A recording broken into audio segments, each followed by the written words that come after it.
हमारे कई सारे ऐसे दोस्त हैं जिनकी आज तक प्लेसमेंट नहीं लगी एंड वो one of the best coder रहे हैं अपने क्लास के। अच्छा, अगर कोई बीसीए फ्रेशर का रिज्यूमे है उसमें सबसे पहली चीज कोई रिक्रूटर क्या देखता है जिससे वो शॉर्टलिस्ट करता है? बट आप सीजीपीए से कॉम्प्रोमाइज करोगे तो स्किल दिखाने का मौका नहीं मिलेगा। अमन, बिगेस्ट मिस्टेक जो मैक्सिमम बीसीए स्टूडेंट्स करते हैं? ऐसे कि प्यार तो हमारा टेक ही है, मींस कोडिंग करना एंड सॉफ्टवेयर कंपनी में। बस आप ये बोल सकते हैं क्रश है हमारा यूट्यूब।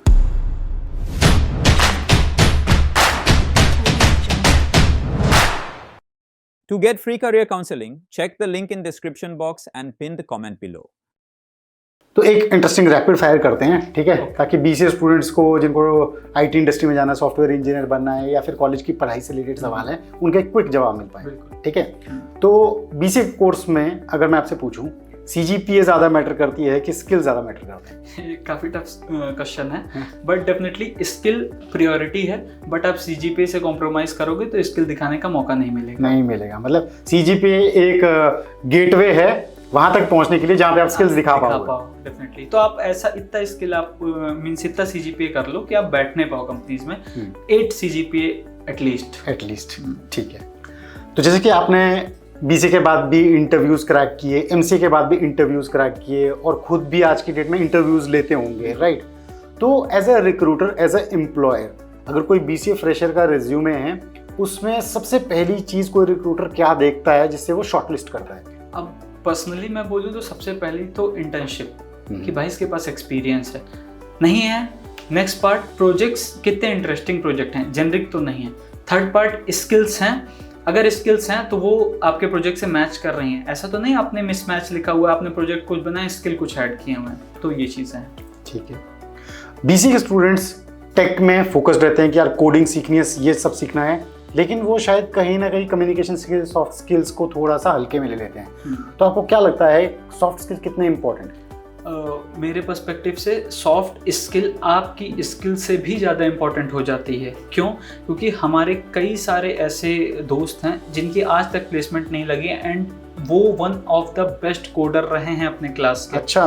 तो उनका ऐसा हो जाता है कि उनसे एक लाइन इंग्लिश में नहीं बोली जाती है एंड कंपनीज के इंटरव्यू डेफिनेटली इंग्लिश में होता है एंड आपकी वहाँ पे स्किल, सॉफ्ट स्किल बहुत मैटर करती है। right. तो आपको सॉफ्ट स्किल पे 100% ध्यान देना होगा, अदरवाइज बहुत प्रॉब्लम होगी आगे। मतलब जो आपने काम किया है अगर आप उसको समझा ही नहीं सकते हैं तो वो भी एक बैरियर है फिर। क्योंकि हर कॉलेजेस में आज जीडी राउंड हो रहा है, right. तो आप जीडी क्लियर कैसे करोगे, आपकी स्किल ही नहीं है। तो करेक्ट। तो इस पे फोकस रखना होगा। राइट, ठीक है। अमन, बिगेस्ट मिस्टेक जो मैक्सिमम बीसीए स्टूडेंट्स करते हैं वो क्या है आपके हिसाब से? मेरे हिसाब से बिगेस्ट मिस्टेक यही है कि वो दूसरों पे ही ब्लेम डालते हैं, खुद कोडिंग पे, चीज़ों पे, स्किल पे फोकस नहीं करते हैं एंड सपने सिर्फ बड़े हैं पर काम नहीं करना है। तो क्या है कि आप फर्स्ट ईयर तो ये सोचते हो कि अभी कॉलेज में आए मस्ती करेंगे, सेकंड ईयर में सोचते हो हाँ अभी स्टार्ट कर रहे हैं, थर्ड ईयर आता है आपके ऊपर प्रेशर है कि यार कंपनीज अब क्या करें, अब तो चलो एमसीए कर लेते हैं। तो आपको ऐसे नहीं करना है, मतलब ड्रैग कर रहे हैं हम चीज़ों को लेकिन रियल वर्क नहीं कर रहे हैं। डेफिनेटली आप फर्स्ट ईयर से ही फोकस रहो अपनी स्किल पे, मस्ती करो बट स्किल के साथ। ठीक है, ठीक है। तो मन, आपने यूट्यूब भी किया, आप टेक कंपनी भी चला रहे हो, राइट? तो अगर मैं आपसे पूछूं ज़्यादा मज़ा, ज़्यादा पैशन से आप कहाँ पे काम करते हो, यूट्यूब कंटेंट क्रिएशन में या फिर जब आप टेक में कोडिंग कर रहे हैं, अपनी कंपनी में काम कर रहे हैं? तो अगर मैं इसको ऐसे बोलूँ तो मैं बताऊँ तो ऐसे कि प्यार तो हमारा टेक ही है, मीन्स कोडिंग करना एंड सॉफ्टवेयर कंपनी में।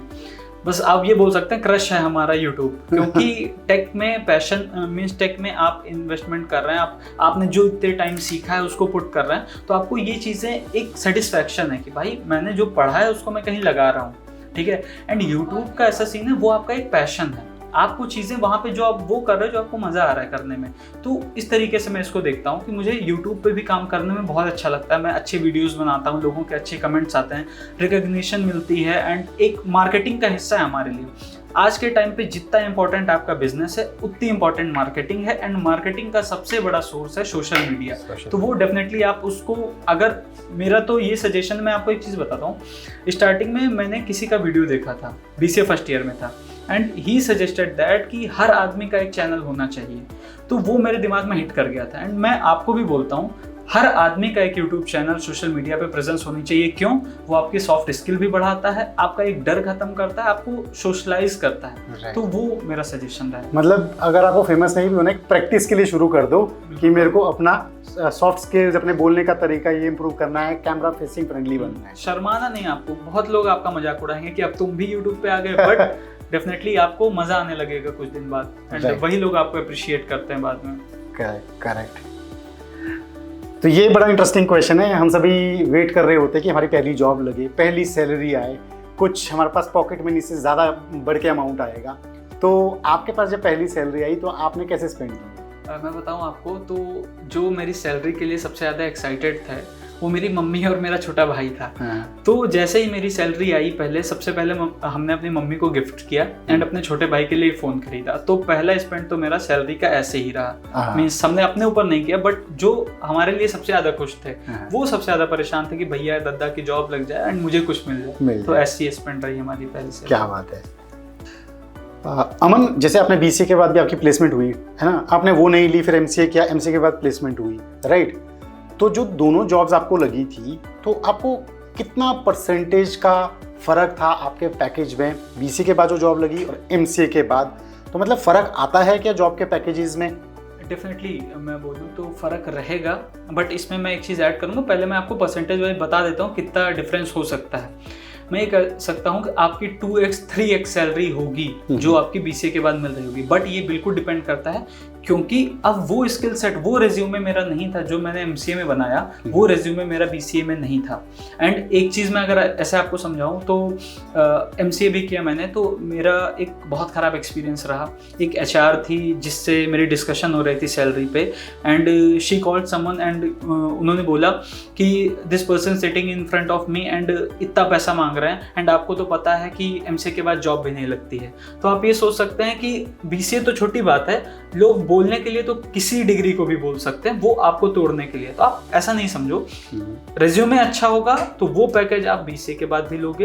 एंड बस ये है कि आप MCA के बाद आपके पास अपॉर्चुनिटीज ज़्यादा खुल जाएंगी। इसको कोई वो नहीं कर, नेग्लेक्ट नहीं कर सकता है। तो मतलब आप एलिजिबल ज़्यादा इंटरव्यूज में बैठने के लिए हो जाएंगे डेफिनेटली। लेकिन अगर आप स्किल्स अच्छे हैं तो BCA लेवल पे भी आप अच्छा पैकेज ले सकते हैं। बिल्कुल, डेफिनेटली। ठीक है। तो मन, आज की डेट में 3 सबसे ज़्यादा यूज्ड ऐप्स आपकी कौन सी और क्यों? ओके, तो अगर मैं इसको ऐसे देखूं तो सबसे पहले जो ऐप है वो तो इंस्टाग्राम ही है। क्योंकि क्या होता है कि जब हम किसी चीज़ को देख रहे हैं, लेट्स से अभी मैं बिजनेस बिल्ड करने की तरफ देख रहा था, तो वो सारे क्रिएटर आ रहे थे जो अपना एक्सपीरियंस शेयर कर रहे हैं बिजनेस पे, उनकी क्या लर्निंग्स है, उनकी क्या मिस्टेक है, उनको बहुत ही फॉलो कर रहा था मैं। तो सबसे ज़्यादा इंस्टा यूज़ हो रहा है। सेकेंड पॉइंट पे व्हाट्सएप, डेफिनेटली आपको कनेक्ट करने के लिए लोगों से व्हाट्सएप है। एंड थर्ड बात करूँ तो इस टाइम पे अगर मैं कोई टूल्स बता देता हूँ, टूल यूज़ कर रहा हूँ, तो N8N का वर्क फ्लो एंड ऑटोमेशन की तरफ मैं देख रहा हूँ, क्योंकि ये बहुत ज़्यादा डिमांडिंग है इस टाइम पे, एंड आपको वो कैच करना ही पड़ेगा डिमांड जो अभी मार्केट की डिमांड है। तो N8N यूज़ कर रहे हैं अभी हम। ठीक है। और एडवाइस क्या रहेगी आपके 12th के बच्चों के लिए जो BCA प्लान कर रहे हैं फ्यूचर में? अगर आप BCA प्लान कर रहे हो तो आप एक माइंडसेट पहले से प्रिपेयर कर लो कि आपको फर्स्ट ईयर से ही मेहनत करनी पड़ेगी, अदरवाइज आपकी प्लेसमेंट, मैं खुल के बोल रहा हूँ, प्लेसमेंट नहीं हो पाएगी आपकी। अगर आपने फर्स्ट ईयर खराब किया, सेकंड ईयर में प्रेशर होगा, सेकंड ईयर में आप स्टार्ट करोगे, थर्ड ईयर में वापस से कंपनीज आने लगेंगी, क्योंकि जो कंपनीज आती हैं वो थर्ड ईयर स्टार्टिंग से आती हैं, एंड में नहीं। तो आपके पास वो टाइम नहीं होगा। तो आप फर्स्ट ईयर से अगर अपना फोकस करोगे राइट स्किल की तरफ, तब आप एक अच्छा पैकेज ले सकते हो। एंड वो सारी सजेशन जो हमने प्रीवियसली बात की, कैसे जॉब सर्च करना है, कैसे क्या करना है, उनको दिमाग में रखते हुए